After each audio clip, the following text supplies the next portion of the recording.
Владата бара начин како да обезбеди поевтина струја и за стопанството, истакна денес вице-премиерот за економски прашања Фатмир Битики. Ја разбирам загриженоста на бизнисите, на стопанството. Впрочем, не треба да забораваме дека веќе со преземените мерки дел од стопанството е навистина помогнато. За жал останува еден сегмент од стопанството кој што во овој момент останува на либерализираниот пазар. Таму се обидуваме да најдеме дополнителни извори на електрична енергија кои што преку различни начини на поддршка од страна на владата ќе дојде до крајните корисници, а тоа се стопанството по далеку пониски цени од берзанските цени.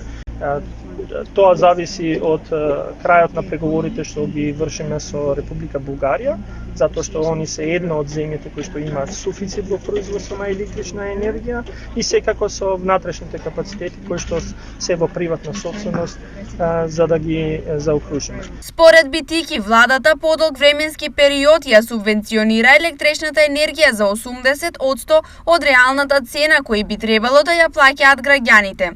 Тој ги повика сите чинители во државата да се однесуваат разумно и секој кој има можност да помогне врз состојбата со енергетската криза. Конечно е дојдено времето да заборавиме кој е кој, од која политичка партија доаѓа и какви политички цели има.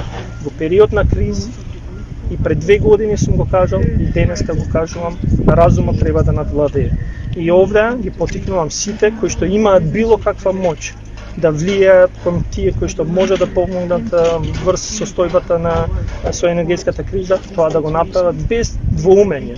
Ќе има време за докажување кога ќе надминеме енергетската криза.